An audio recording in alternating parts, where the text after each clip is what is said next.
Hi friends, good morning. Welcome to my channel. எல்லாம் என்ன பண்ணுறீங்கப்பா? Tea coffee எல்லாம் குடிச்சிட்டிங்களா? நானும் டீ காஃபி எல்லாம் குடிச்சிட்டேன். இப்போ உங்களுக்கு இன்றைக்கி என்ன வீடியோனா, நெய் காய்ச்சிற வீடியோ தான் போட போகிறேன். வாங்க எப்படின்னு பார்க்கலாம், வீடியோக்குள்ளே போகலாம். இங்கே பார்த்தீங்களா, இது பாலாடை எடுத்து வச்சது. அதில் நான் நேற்று நைட்டே தயிர் கொஞ்சம் ஊற்றி கலக்கி வச்சுட்டேன். இப்போ அந்த மிக்சியில் போட்டு நம்ம ரன் பண்ண போகிறோம். ஐஸ் க்யூப் ஒரு 4 போட்டு இந்த வெண்ணெயை எடுத்து இதில் மிக்சியில் போட்டு நம்ம அடிக்க போகிறோம். வாங்க பார்க்கலாம். இது நம்ம மிக்சியில் போட்டுக்கலாம்.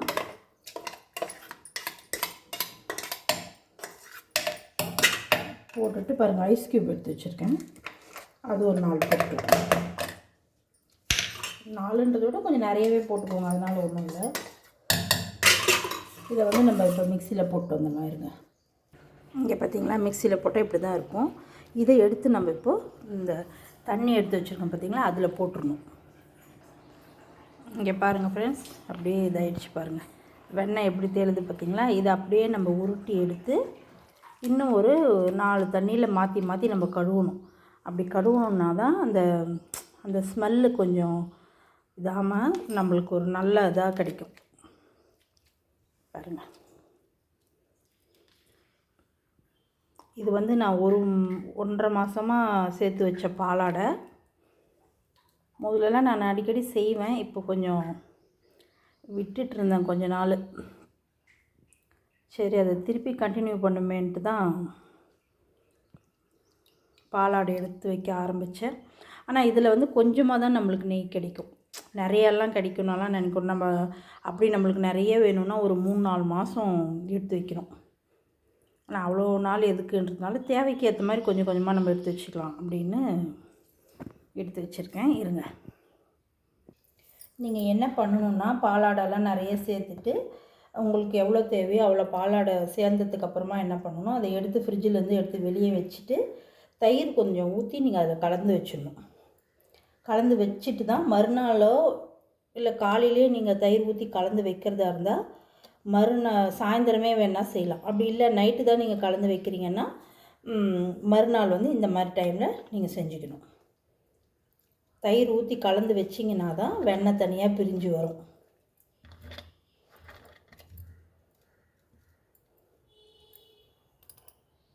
பாருங்கள், இது இன்னொரு தண்ணி ஃப்ரெஷ்ஷான தண்ணி எடுத்து வச்சுக்கோங்க.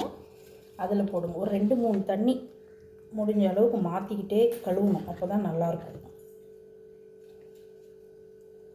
பாருங்கள், இவ்வளோ தண்ணியிலையும் நம்ம அப்போ தான் அந்த ஒரு மாதிரி இந்த பால் ஸ்மெல்லு வராமல் கொஞ்சம் நல்லாயிருக்கும், நெய் வாசனையாக இருக்கும்.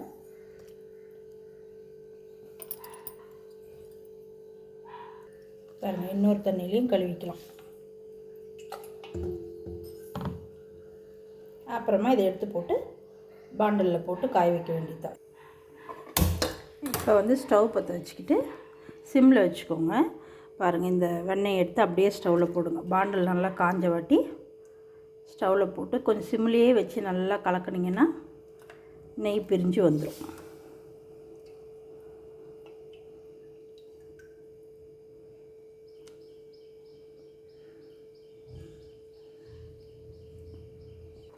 பாருங்கள், அப்படியே கலக்கிக்கிட்டே இருங்க, கொஞ்சம் அப்படியே பிரிஞ்சு வந்துடும்.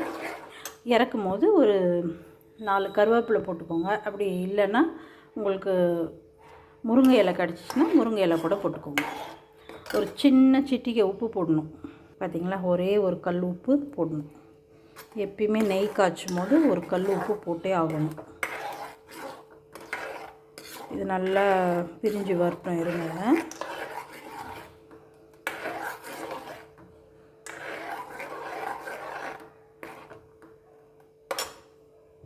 ஒரு 5 நிமிஷம் வெயிட் பண்ணலாம். பாருங்கள், அப்படியே நுரைச்சி வரும்.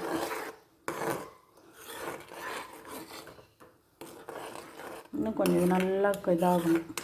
நீங்கள் பேக்கெட் பாலில் இருக்கிற பாலாடை கூட எடுத்து வச்சுக்கலாம். நான் தயிருக்கு ஊற்றி வச்சுக்கிறதுனால ஃப்ரெஷ் பால் தான் வாங்கி ஊற்றி வைப்பேன். அதுலேருந்து தான் நான் எடுத்து வைப்பேன். தயிர் மேலே இருக்கிற அந்த ஆடை கூட எடுத்து வைக்கலாம். பேக்கெட் பாலில் அந்த அளவுக்கு ஒவ்வொருத்தர் பேக்கெட் பால்லேருந்து எடுத்து வைக்கிறாங்க. நான் இது வரைக்கும் பேக்கெட் பால்லேருந்து எடுத்து வச்சதில்லை, ஃப்ரெஷ் பால்லேருந்து தான் எடுத்து வைப்பேன். நீங்கள் உங்களுக்கு எப்படி தேவையோ அப்படி எடுத்து வச்சுக்கோங்க. இங்கே பாருங்கள் ஃப்ரெண்ட்ஸ், நெய் வந்துடுச்சு. இப்போ இந்த ஸ்டேஜில் என்ன பண்ணணுன்னா ஒரு 4 கருவேப்பிலையை போட்டுக்கோங்க. பாருங்கள், இப்படி போட்டுட்டிங்கன்னா அது அப்படியே கரைஞ்சி வந்துடும். பாருங்கள் ஃப்ரெண்ட்ஸ், நெய் ஆயிடுச்சு. இதை வடிகட்டிடலாம், இதில் போட்டுக்கலாம். உங்களுக்கு கண்ணாடி கிளாஸில் போட்டால் தெரியுமேன்றதுனால நான் இதில் ஊற்றுறேன்.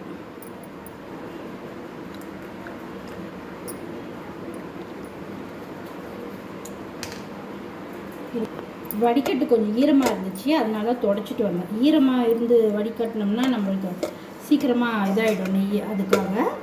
பாருங்கள், சூப்பரான நெய், நம்மளுக்கு தேவையான நெய் நம்மளே வீட்டில் காய்ச்சிக்கலாம். உங்களுக்கு இன்னும் கொஞ்சம் நிறைய வேணும்னா ஒரு 2-3 மாதம் ஆடை எடுத்து வச்சு காய்ச்சிக்கோங்க. இல்லை நம்மளுக்கு கொஞ்சம் கொஞ்சமாக போதும் அப்படின்னு நினைக்கிறவங்க ஒரு மாதத்துக்கு ஒரு டைம் எடுத்து வச்சு காய்ச்சிக்கோங்க. பாருங்கள், எவ்வளோ சூப்பரான நெய் தயாராகிடுச்சு பார்த்தீங்களா? எந்த பயமுமே இல்லாமல் நம்ம சாப்பிட்லாம். கடையில் வாங்குறது அந்த அளவுக்கு நம்மளுக்கு சேஃப்டி கிடையாது. அதுக்காக எல்லாருமே காய்ச்சி தான் சாப்பிட்ணுன்னாலும் முடியாதுன்னு வச்சுக்கோங்க. இருந்தாலும் எல்லார் வீட்லேயும் நம்ம பால் வாங்குகிறோம், தயிர் ஊற்ற போகிறோம். அதனால் நம்மளால் முடிஞ்சதை எடுத்து வச்சு நம்மளே வீட்டில் ரெடி பண்ணிக்கலாம். சூப்பராக நெய் ரெடி ஆகிடுச்சு. நீங்களும் ட்ரை பண்ணி பாருங்கள், ஓகேவா? இந்த ஜாடியில் தான் ஊற்றி வைக்கலான்னு இருந்தேன், சரி உங்களுக்கு காமிக்கலாம் அப்படின்றதுனால கிளாஸில் ஊற்றிருக்கேன். ஓகே ஃப்ரெண்ட்ஸ், பாய். ட்ரை பண்ணி பாருங்கள் நீங்களும். என் வீடியோ உங்களுக்கு பிடிச்சிருந்தால் லைக் பண்ணுங்கள், கமெண்ட் பண்ணுங்கள், சப்ஸ்கிரைபர் பண்ணுங்கள். ஓகே, பாய்.